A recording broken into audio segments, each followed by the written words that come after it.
Kinabukasan, nanonood si Margrave ng may pagkabigla. Hindi ako sigurado kung ano ang tinitingnan ko ngayon, sabi niya. Nakangiting sumagot si Aiden, komplemento ba yan? Salamat. Sa malapit, isang sundalo ang humihingal, may pasa na mabigat na sako ng buhangin at nagbulong, bakit ang bigat nito? Pinanood niya ang mga orc na nagdadala ng kaparehong bigat ngunit parang walang kahirap-hirap, tinatapon na parang maliliit na bato. Pinagmasdan ni Aiden at Margrave ang eksena, mga orc at tao nagtutulungan. Nagkomento si Margrave, ito ay karaniwang tatagal ng ilang buwan, ngunit sa tulong ng mga orc, matatapos natin ito sa isang linggo. Tumango si Aiden, makakakuha ang mga orc ng proteksyon para sa buhay ng kanilang chieftain, at kami ay nakakakuha ng libreng trabahador, hindi ba't win-win situation ito? Bumantong hininga si Margrave habang tinitingnan si Aiden, as expected, hindi kita maintindihan, ang pakikipag-usap sa iyo ay parang pakikipag-usap sa isang dragon na nabuhay ng daan-daang taon. Naisip ni Margrave na dapat nilang iwan ang bagay na ito sa Slaughter Tower. Sa mga halimaw mula sa wasteland na nagsisimulang lumitaw, ang sitwasyon ay wala na sa kanilang kontrol. Tumango si Aiden at ngumiti. Sa kanyang isipan, naisip niya, nakuha ko na ang gusto ko, kaya hindi ko na problema ito. Dumating siya upang gisingin si Beelzebub at nakuha pa niya ang biyaya ng Phoenix. Ngayon iniisip niya kung dapat na lang ba siyang bumalik at mag-ensayo pa. Habang nakasakay si Aiden sa kanyang kabayo, nagsisigawan ng mga tao para sa kanya, nagpapasalamat sa pagligtas niya sa kanilang teritoryo. Mabuhay ang aming Troll Master, sigaw nila. Narinig ko na tinalo ng batang master ang mataas na troll gamit ang kanyang espada, sabi ng isa. Narinig ko na kaya ng batang master na kontrolin ang mga phoenix, dagdag ng isa pa. Hindi lang phoenix, sabi nila kaya niyang kontrolin ang mga orc gamit lang ang isang daliri, sabi ng pangatlo. Si Aiden, ngayon ay may suot na koro ng bulaklak sa ulo, ay naiinis, saan nanggaling ang lahat ng maling balitang ito, naisip niya, talagang kinaiinisan niya ang ganitong mga mababaw na pagsalubong. Tinutukso siya ng Underlord, bagay sa iyo ang koro ng bulaklak, pero hindi sila nagiging mababaw, totoong nakikita kanilang bayani, kumibit balikat si Aiden, ano ba ang malaking bagay dyan, hindi naman magkakapera ang pagiging bayani, tumawa ang Underlord, ayun ka na naman. Pinag-uusapan ng pera, mas bagay ka talaga maging bayarang sundalo kaysa isang knight, napabuntong hininga si Aiden, balak ko lang naman talagang tahimik na mag-ensayo ngayon. Samantala, sa research lab ni Cassie, nagtanong si Aiden, wala bang paraan para ayusin ito? Umiling si Cassie, nag-aalala, pasensya na, Aiden, walang paraan para ayusin ito sa ngayon. Ang mana severance syndrome ng kanyang katawan ay mas malala kaysa sa inaasahan ko. Kakailanganin natin ng mas maselang gamot kaysa sa ginamit natin para sa cute night. Kumunat ang noo ni Aiden, magkano ba ang gamot na yan? Kaya kung bayaran kahit magkano, tumingin si Cassie sa kanya ng seryoso, hindi pera ang problema. Kailangan natin ng isang alkemistang may sapat na kakayahan para lumikha ng pinakamataas na uri ng elixir. Napabuntong hininga si Aiden, ang isang alkemistang tulad niyon ay malamang nasa Imperial Court lang matatagpuan. Ngumiti si Cassie at nagsabi, pero nagpapasalamat ako sa iyo, Aiden, kung nanatili ako doon, baka patay na ako ngayon, inaalay ang buhay ko sa paghahanap ng lunas. Tumayo si Aiden, posible bang makuha natin ang alkemista? Tanong niya.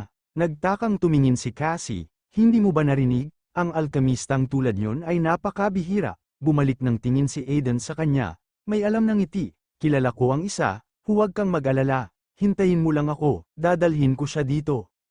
Pagkaalis ni Aiden, nagmuni-muni si Cassie, noong una, may duda nang bigla siyang lapitan ni Aiden at inalok ng paraan upang pagalingin ang mana severance syndrome, pati na ang pagbibigay ng pondo para sa pananaliksik, sumunod ay ang pagtanggap, na alam niyang hindi na magtatagal ang kanyang katawan kaya't wala siyang ibang pagpipilian kundi tanggapin ang alok niya, pagkatapos ay ang panghihinayang, nang ma-realize niya na napakahirap ng pamamaraan para pagalingin ang kanyang katawan. Ang mga taong nakilala niya noon ay may maiinit na salita pero malamig ang aksyon, ngunit si Aiden, malamig ang mga salita, ngunit mainit ang mga kilos, matagal na mula nang huli niyang maramdaman ang ganitong klase ng tunay na kabaitan. Si Cassie ay napabuntong hininga habang pinapanood si Aiden na umalis. Kawili-wili, bulong niya, hihilingin ko sa iyo na magdala ng isang bihasang alkemista. Pagkatapos ay magiging perpekto ang aking pananaliksik. Tumango lang si Aiden at umalis. Habang naglalakad si Aiden sa pasilyo, narinig niya sa kanyang isipan ang boses ng Underlord, "Kumikilos ka para sa kapakanan ng iba." Sinasabi nila na ang biglaang pagbabago sa isang tao ay maaaring maging mapanganib, kaya mag-ingat ka. Tahimik na tumugon si Aiden, "Tinutupad ko lang ang isang pangako, alam mo kung gaano kahalaga ang mga pangako sa mga mersenaryo. Bukod pa riyan, binalak ko ng bisitahin ang alkemistang yun, wala nang gaanong oras ang taong yun."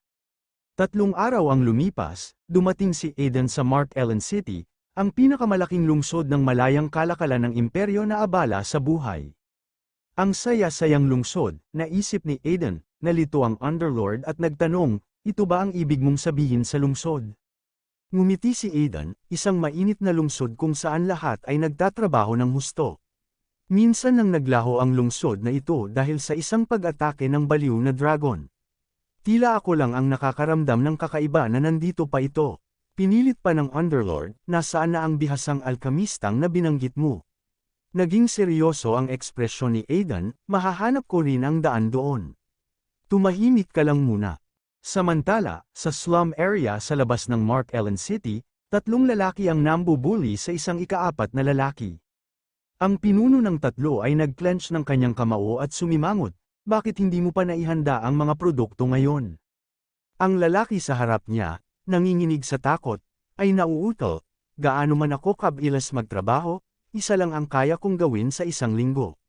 Kung bigla mo akong hihilingan na gumawa ng doble ng mga top-grade elixir." Biglang sinuntok ng pinuno ang pader sa tabi niya, na ikinatakot ng lalaki. "Hindi ko problema yan, Joseph," galit na sabi ng pinuno. "Mag-ingat ka. Kung hindi mo madadala yan bukas, baka may masaktan sa iyong mga collateral." Namutla ang mukha ni Joseph sa takot. Bigla, isang boses ang sumigaw, "Pandaraya, pangingikil, mga banta, para sa mga nagdurusa sa mga ito, nag-aalok kami ng mga solusyon." Paulit-ulit na sigaw ni Aiden, na nakaagaw ng atensyon ng mga lalaki. Nagulat at naiinis ang pinuno, tumingin siya sa paligid at nagtanong, "Karen, puntahan mo siya." Lumapit si Karen kay Aiden. "Sino ka at ano ang ginagawa mo dito?" Tanong niya habang tinitingnan si Aiden mula ulo hanggang paa.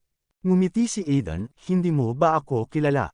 Malamig na sagot niya, hindi pinansin si Karen. Kumaway siya kay Joseph, "Hey, nagdurusa ka ba sa pandaraya, pangingikil o banta?" Ngalit ang mukha ni Karen sa galit, pinipigil ang kanyang ngipin. Lumapit siya para suntukin si Aiden. "Paano mo ako binabastos?" Sigaw ni Karen, ngunit bago pa man lumapag ang suntok ni Karen, nauna nang umatake si Aiden, na tumalsik si Karen sa pader. Nanlungo ang 3 lalaki habang pinapanood si Karen na bumagsak. Itinikom ni Aiden ang kanyang kamao at ngumiti. "Tumabi kayo," malamig na sabi niya. "Hindi ko makita ang customer."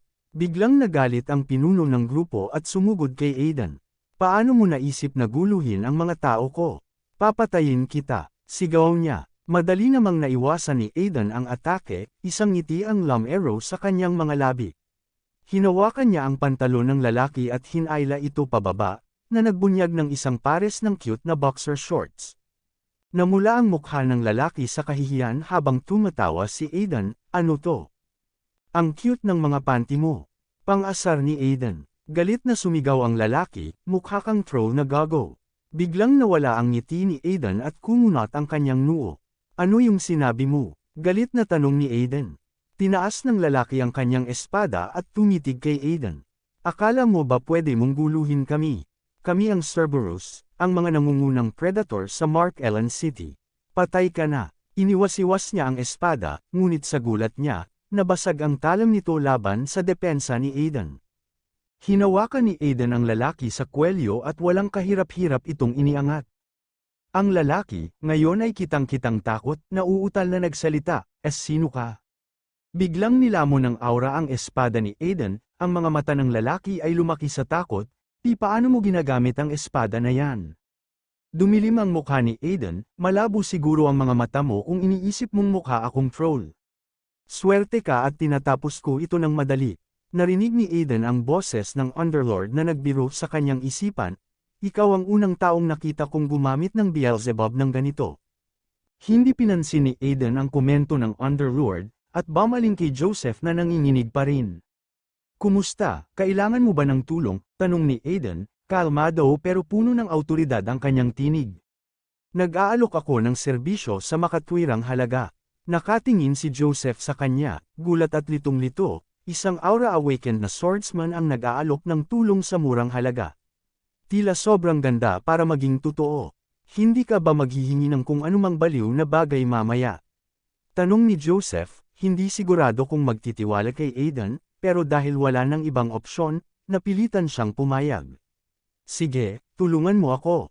Si Joseph ay isang kilalang alkemistang Tsino sa ilalim ng mundo ng Mark Ellen City, at ang kanyang anak na babae ay dinukot ng Cerberus Guild, isang notoryosong organisasyon ng mga kriminal.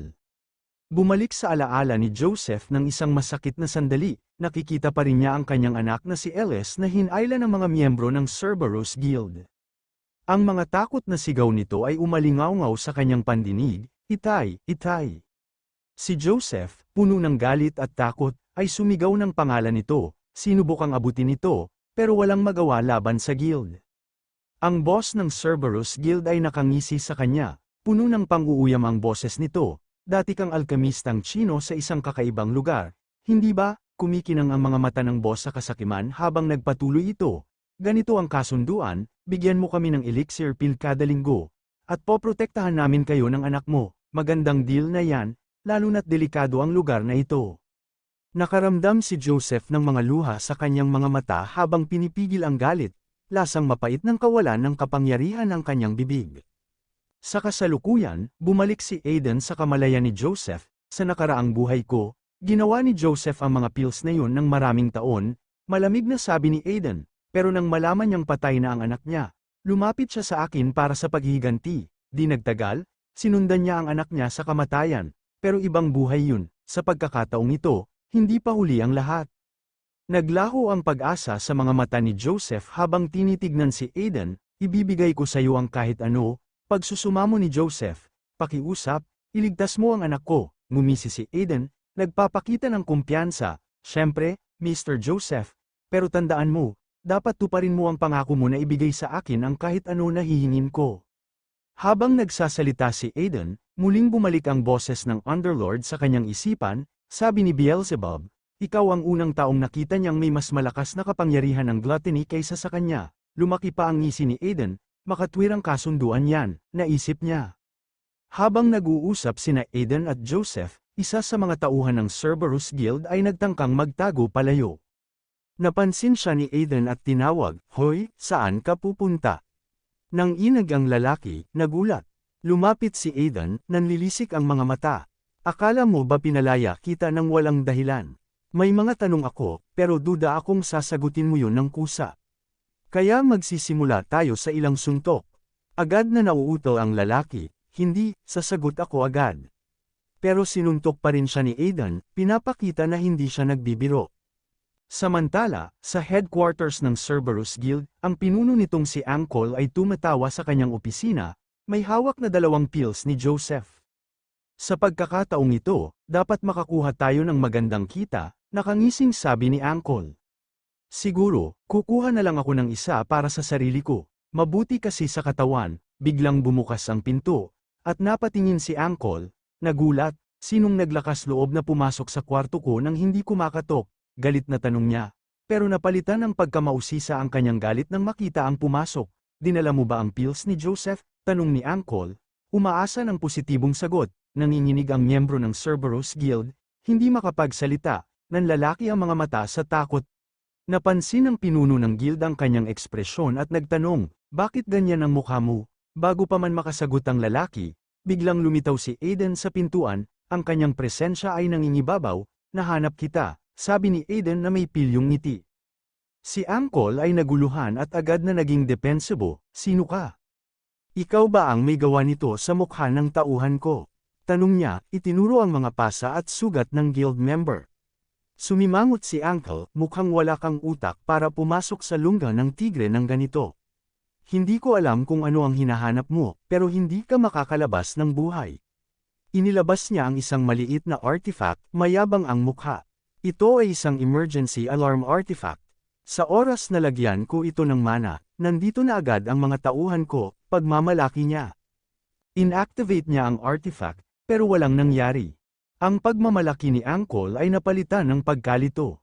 Pinindot niya muli ang alarm at tumingin-tingin sa paligid, nalilito. Bakit walang dumarating? Sira ba tong bagay na to? Dahan-daang lumapit si Aiden, may mapanganib na ngiti sa mukha. Hinahanap mo ba ang mga tauhan mo? Tanong niya ng casual. Sinigurado kong lahat sila'y natutulog ng mahimbing bago ako pumasok. Pero huwag kang mag-alala, hindi kita patutulugan ng madali. Dumilim ang mga mata ni Aiden. Ngayon, nasaan ang anak ni Joseph? Sinubukan ni Uncle na bumalik sa kanyang composure at tumawa ng nervyoso. Isa ka lang palang bearang mandirigma ni Joseph, ha? Huwag kang maging mayabang dahil tinalo mo lang ang ilang alipores ko. Ako ang pinakamalakas sa guild na ito. Pinipilit niyang itiklop ang kanyang kamao at maghanda ng atake, ngunit bago pa siya makakilos, sinuntok siya ni Aiden ng malakas, dahilan upang bumagsak siya. Pagkatapos talunin si Uncle, nagtungo sila sa kulungan kung saan nakakulong ang anak ni Joseph. Pagdating sa mga selda, sinabi ni Uncle kay Aiden, narito na tayo. Nabigla si Aiden nang makita ang lugar, at sinabi kay Uncle, nilagay ninyo siya sa ganitong lugar. Mga walang kwenta talaga kayo. Sabi ni Uncle, pero ang batang iyon, hindi siya ordinaryo. Pagbukas ni Uncle ng pinto, sinabi niya kay Aiden, mukha siyang kalmado ngayon, pero kadalasan, biglang sinipa ng anak ni Joseph si Uncle sa mukha, dahilan upang bumagsak siya paatras, saka sinabi ng bata, papatayin kita, ang mga mata ng bata ay nag-aapoy sa galit, papatayin kita, sigaw niya. Tumaas ang kilay ni Aiden, impressed, hindi masama, kahit halos patay na siya, naisip niya, bago pa man siya makapagsalita, sumugod ang batang babae, umaatake ng may bilis at lakas na nakakagulat, halos hindi maiwasan ni Aiden ang mga suntok ng bata. Ang tinig ng Underlord ay umalingaw-ngaw sa isipan ni Aiden, gumagamit siya ng kakaibang kapangyarihan, puna nito, umiwas si Aiden sa isa pang suntok at nagtanong, anong ibig mong sabihin dyan? Sumagot ang Underlord, iyon ang kapangyarihan ng isang napaka-nakakainis na tao. Binaliwala ni Aiden ang sinabi ng Underlord, wala akong pakialam sa ganyan, ang layunin ko ay iligtas siya at ibalik kay Joseph, sagot niya.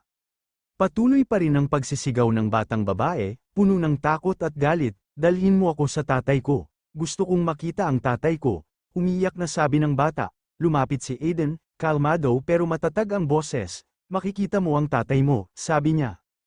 Ang mga salita ni Aiden ay tila tumagos sa bata at tumigil ito sa pakikipaglaban, ang tatay mo ang humiling sa akin na iligtas ka.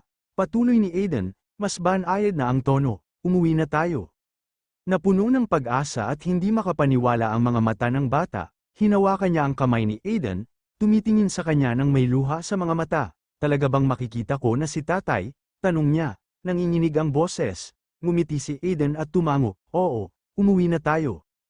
Biglang yamakap ng mahigpit ang bata kay Aiden, nanigas si Aiden, nabigla sa bigla ang yakap, humahagulhol ang bata sa dibdib niya, nanginginig ang kanyang maliit na katawan, natakot ako ng sobra, bulong ng bata, miss na miss ko na si tatay.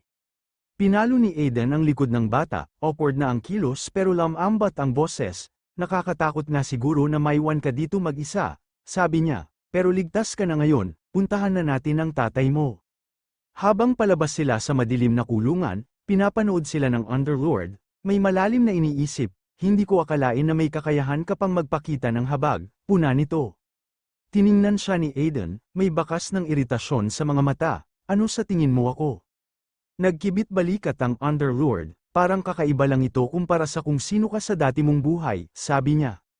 Sa puntong ito, sabik na si Ellis, binuksan niya agad ang pinto at tinawag ang kanyang ama. Nagulat si Joseph nang makita siya at tinawag ang pangalan ng anak, Ellis, agad na niyakap ni Ellis ang kanyang ama ng mahigpit, habang tumutulo ang kanyang mga luha, umiiyak din si Joseph at paulit-ulit na humihingi ng tawad sa anak niya, samantala, si Aiden ay nakatayo malapit at pinapanood sila ng may ngiti sa kanyang mukha.